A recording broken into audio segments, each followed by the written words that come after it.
Hello Avatar fans, and welcome to the next episode of the Avatar Online podcast. This is going to be episode 169 of our regular shows. We're recording this on August 13th, 2017. This is the official podcast for the fan site avatarthelostairbender.online.com. And I'm going to be your host for this podcast, Morgan, Airspeed Prime, and it's just going to be me on this one. I knew most of the hosts wouldn't be able to be here today, so I had a bit of time to prepare for being more or less a solo podcast. But I think that's a bit understandable because obviously the last two shows were really, really long shows. Absolutely, everyone taking a break makes sense. But we have some news, so we'll go ahead with the show for this week. We'll just be covering that one pretty notable piece of news and then getting into the recap review for 306 Old Wounds. Kelly isn't here, so we won't be choosing the next episode just yet, but we'll get to that when we get to it. So, I suppose first things first, an update on the site itself. Most of you probably know that avatarthelostairbender.online.com has been down for about 2 and a bit weeks now. I'm wondering when it's going to be back up. Jordan, who obviously owns the site, made the site and so on, has been working on a fix, and he told me that it should be back online some stage next week. He has the fix. It's just a very time-consuming fix, and there's no real way to simplify it. It just is one that takes a long time. So once the site is back up, obviously I can get to work and putting up all the news posts that haven't been able to go up online, as well as the last 2 podcasts, the Voltron Season 3 podcast and the Turf Wars Part 1 review podcast. Both of those I'll put up as posts, and then they'll go up onto the iTunes feeds and so on. Right now those podcasts are only on YouTube, and it'll be a similar thing for today's podcast as well. That will finally go up. This one will go up on the feeds and the site as well. So yeah, apologies about that, but I think most people have moved over to YouTube to watch the podcast the last 2 weeks. The views that I've seen have been pretty good, so it's nice to know that people keep track of the podcast, that it's not just, hey, nothing came up in my iTunes feed this week, what's happening? But let's move into the actual news, and that is that EW.com had an interview with Mike and Irene Coe, obviously the creative team for Turf Wars. And, you know, it was your standard Turf Wars interview, every question about Korrasami, everything about LGBT in the Avatar world, no mention of the plot whatsoever. Not a lot to talk about because they've covered this stuff in every single interview they've had about this book. Nothing interesting really within the kind of body of the interview. The news that comes from this is that they really kind of casually threw in, oh, and here's the exclusive reveal for the Turf Wars Part 3 cover, which we got here. So it's a really nice image. If you haven't seen it yet, go to that EW article or check out my YouTube video where I have that on screen for most of the video. Really, really nice looking image here.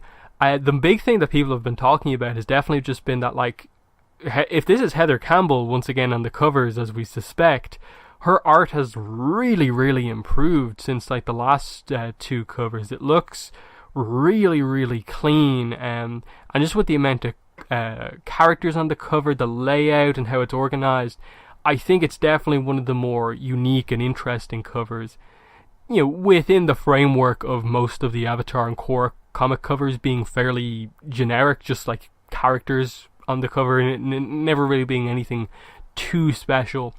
But you know, we definitely, I think it's emphasizing the Turf Wars and the kind of fact that this is a kind of war, differences in opinion. I think it's kind of emphasizing that a lot, with like Tokuga in the background, in the middle, kind of causing all of this. Korra as the Avatar forced to kind of be in the middle of all of this and, you know, take everyone's side to a degree. And then maybe it's establishing that, like, maybe Asami and the Airbenders are on one side, and maybe the police, including Mako and Bolin, are on another about what to do. That could make for a really, really interesting conflict, especially like throwing in Korra and Asami's relationship in terms of like, how do the two of them and their opinions add into this, in addition to just what side they're on, full stop. But the big thing with the art though is just definitely that, like, it really feels like Heather Campbell has like kind of tried to maybe incorporate a little bit of like Team Gurihuru's style into it, and that it really feels like she's made her art like really clean, like Team Gurihuru's, and just very, very consistent, which is a huge factor of Team Gurihuru's art and why people like it so much. And it's kind of making me think now at this point, like, okay, realistically, she'll probably come back and do the cover for the Turf Wars hardcover library edition. But after that, what's she going to be doing? And I'm kind of like, we're in need of an Avatar artist, given that Team Gurihuru are no longer on board. So why don't we get Heather Campbell for the next Avatar comic, which we know there's going to be news about coming up in the next couple of weeks, months, or whatever. That could be an interesting one, just to keep in mind that, like, everyone really liked her art on the Korra Free Comic Friends for Life. Most people seem to like her covers. Why not get her on board? It saves you having to bring in a completely new artist, and it's giving her, 3 full books worth of work. I think the only issue is that, like, the reason she's only working on covers is because she doesn't have time to do other stuff. So depending on what's going on, maybe she may not be even available to do the comics, but it's someone to keep in mind, given that we are looking for another artist. Like, who else are we going to get? Because we don't want I don't think we want another Irene Co situation where just there's a lot of questions about the art, and like some people really like it, some people don't like it at all, and it just be right down the middle. At least with Team Gurihuru, the reaction was just in general quite positive, and it's similar. I think it's similar with Heather Campbell. So they need to get someone like this. Maybe Brittany Williams is available again, and maybe she can do the Avatar comics. But it's still interesting.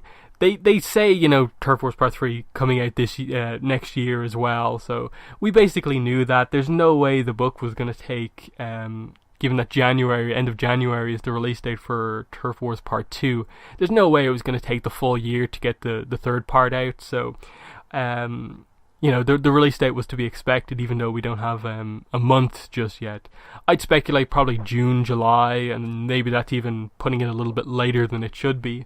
But somewhere around the middle of the year, I expect Turf Wars will be wrapping up, and obviously after that we'd be expecting news about when the first Avatar comic is coming out, for sure. So that'll be interesting just to see when they eventually reveal that news, which probably would be New York Comic Con coming up in October.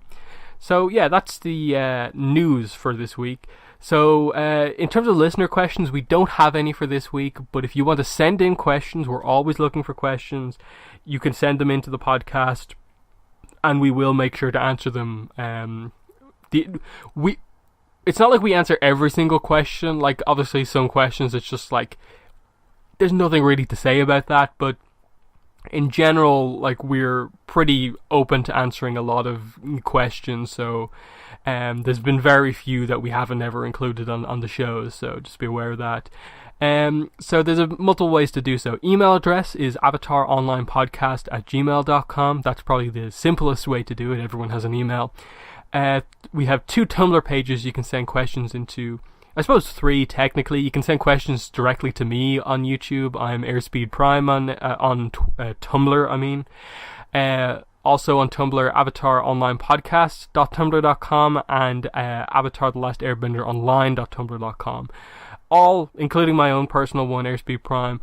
Ask boxes are open. You can send questions in anonymously if you want, or not. And we'll be sure to use them on the podcast as well. And then once the site is back up, if you're a member on the site, you can post in the forums in the podcast section, and you can post questions in the thread that's there for answering questions. So yeah, that's the listener question stuff, and we'll move straight into the continuation of our Korra random rewatch, and this is the episode I chose from last time out, 306 Old Wounds from Book 3 Change. So yeah, the writer for this episode is Katie Matilla, directed by Ian Graham, animated by Studio Mir. Overall, Old Wounds, rewatching it again, I think it's a really good episode. I think there is a problem with one side of the episode, which is probably going to be very obvious to any of you who have listened to the podcasts covering our rewatch of Korra, what the really obvious kind of negative is here. But it also highlights what I feel has been the strength of book 3. I'm often very critical of book 3, but one thing it does really well is it does a lot of those little side plots really, really well. There's a lot of interesting stuff going on in book 3, even if the main villains I think are very underdeveloped and undercooked. So this episode, very, very important in the Lynn and Sue relationship. We get a flashback to seeing some stuff with Toph as well as the sisters, and that leads to some great development, and there's even, you know, the side plot of like really nice relationship stuff with like Bolin and Opal, which is also very well done, which I'll get into talking about. But the weakness for sure within this episode is the Red Lotus stuff, which I suppose I'll open up with as the first talking point about this episode, of just the Red Lotus stuff in this episode is completely pointless. I think that's the conclusion I came to rewatching this again. It is nothing but an action scene. There's no need for this to be here. Do we really, really need to know like why the Red Lotus are like trapped in the city? Was it really necessary to create a plot point of them escaping from the city just to get to another location, which is pretty much very similar to where they were already in the city? It's so weird that they felt the need to focus so heavily on this. It's not a huge focus of the episode, but like enough scenes where like it is one of the bigger action points of the episode, and I just feel it's just not needed. Like, we know the Red Lotus are powerful. Could you not just have said like they snuck out of the city, like, and do it in way less time than this? It ends up being one of those scenes where like, could you not have just used this to like develop their characters? Could you not have this been like the episode where we address some of these characters' backstories or personalities, instead of just another like fight scene that ultimately results in very little? In that, like, it's not like the fight that they have in the bridge becomes this huge talking point of like, oh, we're suddenly being hunted. No, it's just like the attack comes based on the end of the episode, and they know where Korra is now. They attack her, and it sets up basically the stuff that happens in the next few episodes. But it was just really unnecessary setup, because you had like Zahir infiltrate our Temple Island, of course, but I don't think there was any need to explain like, oh, they're kind of stuck in the city now with all this kind of security around, and they're struggling to get out. It was just a plot point that why do you need it there? So that's always a weird thing for me, that it was such a focus. Some of the dialogue is interesting. They mention, you know, that like one of their plans was that are they going ahead with a plan to take out the president? So they initially had an assassination attempt on President Raiko planned, which I thought was interesting, but they obviously go away from that to focus on Korra. So there's that. Another plot point in this episode would be Korra metal bending. It's ultimately not given a huge focus, but it's just I think an important one, of just like Korra, they're doing a little bit more with her than some of the other avatars, in that, you know, okay, Korra's going to be the first avatar to learn to metal bend, and how they approach doing the metal bending and kind of incorporating Bolin a bit into this side of the plot, I quite liked, in that they immediately established that meteorites are actually easy to bend. They have special properties that make them for metal benders much more easy to manipulate than kind of your standard metals, which I think is quite interesting, given the connection that we get established in like the promise of how Toph found her other metal bending students, that like meteorites also vibrate when metal benders get like emotional as well. So there's a kind of connection between like meteorites and metal benders as well, that it probably speaks to the fact that it's kind of, again, bending abilities are to some degree amplified by emotions, and meteorites being easy to bend, that's why Toph's meteorite bracelet shakes when she's around people with the potential to be metal benders, which is also a plot point that's brought up here, and that Bolin mentions like 1 in 100 earthbenders can metal bend, and Sue seems to suggest that like that's not a hard and set rule, that you can get it eventually. But given where they go with Bolin in this book, they kind of seem to say that like, no, there are kind of just some people who can't metal bend. And given that Bolin becomes a lava bender, you'd think that would put him on a level where he should be skilled enough to do metal. But they very clearly say he can't, that there's something lacking there where he actually can't do it. Now, whether or not it's going to be some sort of a rule they later establish, that if you can do one of those super special, the really rare abilities like combustion bending or lava bending, that you're kind of locked out of using the kind of advanced technique type stuff. Like a combustion bender can't lightning bend. That would be an interesting reveal. Or in this case, a lava bender can never metal bend. That would be interesting, because otherwise, like, some people could just be these like elite benders where they can do the standard bending, they can bend metal as well, and they can bend lava. But it's just definitely interesting. Korra gets it fairly easily. Bolin tries, but can't quite do it. And then over the course of the rest of the episodes, obviously we have a few times where Bolin is in a situation where if he could metal bend, he could have got them out of that situation, but it's left until the lava bending reveal, basically where they go with it. And again, like the focus on this is basically devoted more or less to this episode. She does some training with Wei and Wing in later episodes, and it's just established that, like, in her time here in Zaofu, she more or less masters the basics of metal bending and gains enough knowledge of it to be able to, like, train on her own and incorporate it when she needs to into her combat. So, it's not too big of a focus. They're not trying to say that, like, Korra needs to spend months here learning this technique, but that, no, she can do it. She's a bit of a natural. She gets it fairly easily. That's fine. It was just a nice thing that Sue thought her, and also bringing up the point of, like, Lin never attempted to teach Korra, which I thought was interesting. It'd be interesting to know if it ever gets to a stage where, like, maybe in the background there is some side little thing where Lin did teach Korra some metal bending moves. That would have been nice to see. But the Bolin stuff that kind of stems off this is quite good, because it leads to some nice moments with Opal, in that you have them, both talking about their kind of fears about these kind of dreams that they have of, like, Bolin, it's been his dream for so long to metal bend, and ever since he heard about Toph and her inventing metal bending, he's always wanted to, metal bend himself, and to some degree he's, like, afraid to even try with an actual teacher, just in case it's proven that he can't ever be a metal bender and his dream would kind of go away for good, and he's kind of afraid of that. And Opal points that out, and then he kind of turns it around on her and kind of says that, like, you're also afraid to just come out and, like, admit to your mother that you actually want to go and train as an airbender in the Northern Air Temple with Tenzin.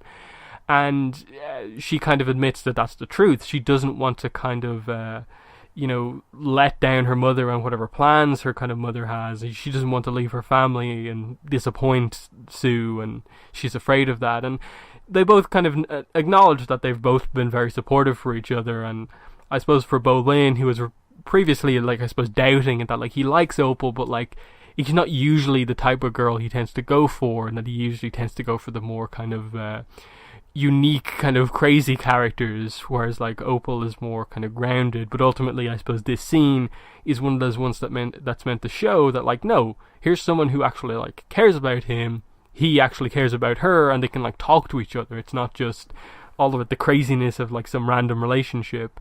So it's why I actually really like the Bolin and Opal relationship, and hope, in Turf Wars and maybe future Korra comics we get more development of where they go as a couple. What else do we get here? Just a little moment of just we get a tiny bit of Varric and Julie basically testing this electromagnet suit, which is just a setup for, like, the machinery he ends up inventing, I suppose, for the Earth Empire later on. It kind of heavily involves electromagnets and so on. So that's interesting. But I suppose the core of this episode revolves around the Lin stuff, and basically the fact that she's very on edge in the city. She's clearly struggling with a lot of issues that she's repressing and keeping down, and Ai Wei basically comes up to her and says to her that these issues, if you keep them repressed like this, are going to impact your health. And he basically sends her to an acupuncturist, which she does go to, not acknowledging that it is having a notable impact on her. And I suppose this is where the series really kind of makes a point of kind of saying that, like, it's not just a case of, like, benders use chi and, like, the impact of their kind of chi paths, that just in general anyone, and, like, the effect of emotions on your body can actually affect you physically.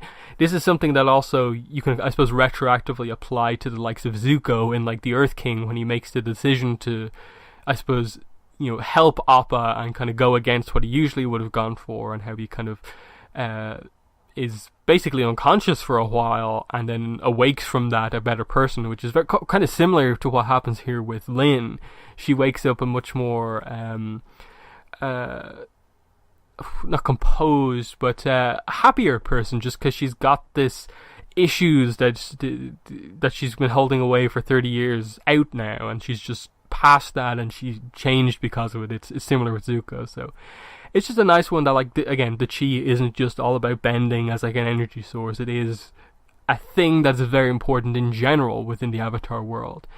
And yeah, the flashbacks that we get here are very interesting in that they immediately present that Lynn is kind of trying to directly follow Toph's path and like take on her role when Toph eventually retires. Sue is the more rebellious one, and Toph is basically just kind of letting them do what they want, is what I suppose Sue implies later on in the episode. And it's basically the idea of just that Lynn taking a more strict road in her life versus Sue taking a more free one. Lynn ends up trying to be the one to kind of, restrict Sue from doing kind of all this kind of crazy stuff because their mother isn't doing anything. And the result is obviously the idea that Sue has more or less kind of minorly joined the Terra Triad, this earthbending triad, and is only their getaway driver, but is moving more and more towards joining this gang, this triad. And Lynn, being on the police force, kind of has to oppose her because it's her job. And it leads to obviously this big scene and the very kind of symbolic moment of just, where did Lynn's scar come from? It was because Lynn tried to arrest Sue for being involved in a robbery, and Sue cut the metal bending cord, which snapped back and gave Lynn the scar.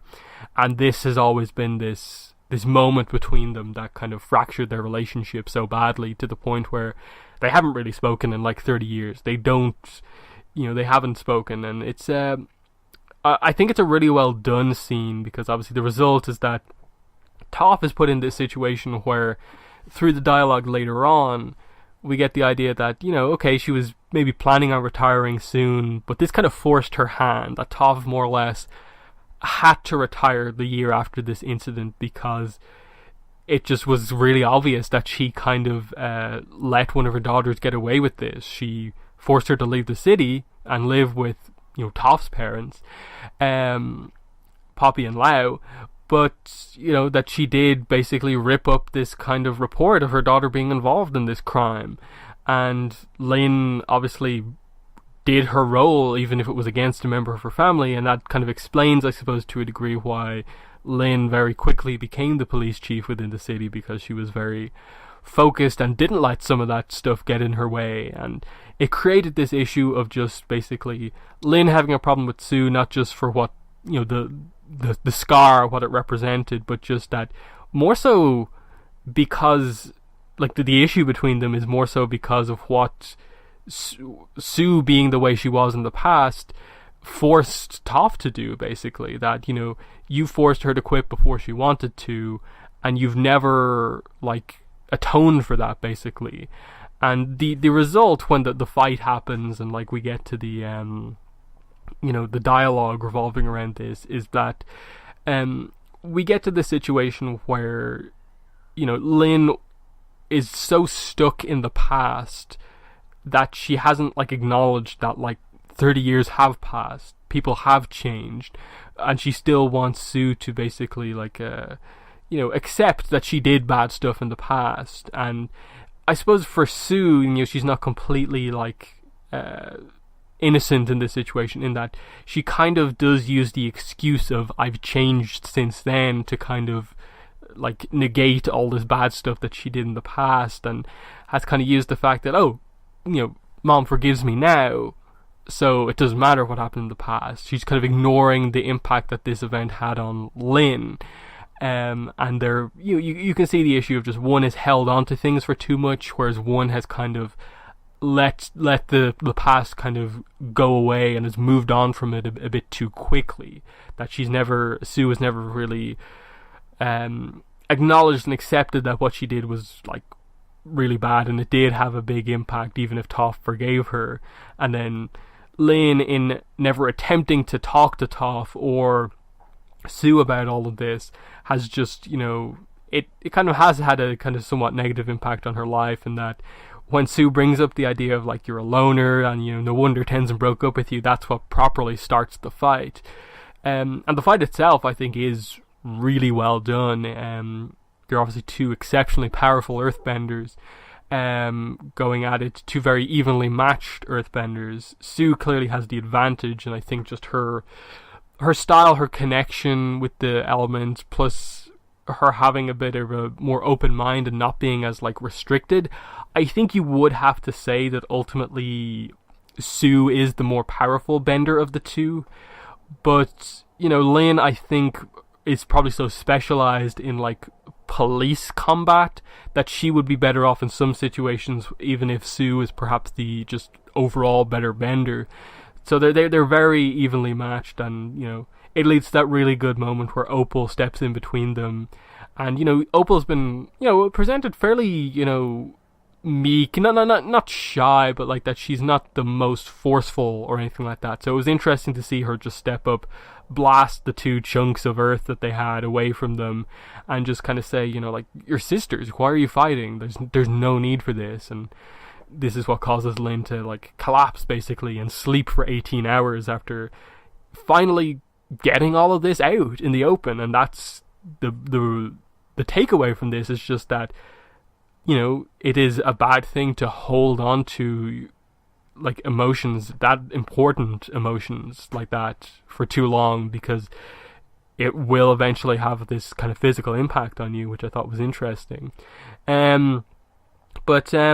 Yeah, that it obviously leads to that really funny moment of just like Korra, Mako, and Bolin are both like afraid to go and check on Lynn because like she's been asleep for almost a full day, and Mako eventually is just like, Chief, are you okay? And she comes out, she's wearing the Zaofu outfit, and she's a lot more happier, a lot more talkative. And I like the scene that happens with Opal, in that she immediately comes in, apologizes to Opal for shouting at her in like the previous episode, and then basically says, like, you're an intelligent girl, like you're a strong airbender, and I think it would be in your best interest to train with Tenzin at the Northern Air Temple. Like, she just gives her this really honest appraisal of just like, if you are in any way thinking about this, as someone, like, I suppose the idea with Lynn is that she has a decent connection to the airbenders. She would know to a degree what's strong potential as an airbender, and is aware, just as a general, a bender herself, even if it's not the same element, that Opal has a lot of potential, and that Tenzin could shape Opal into someone who is very, very powerful.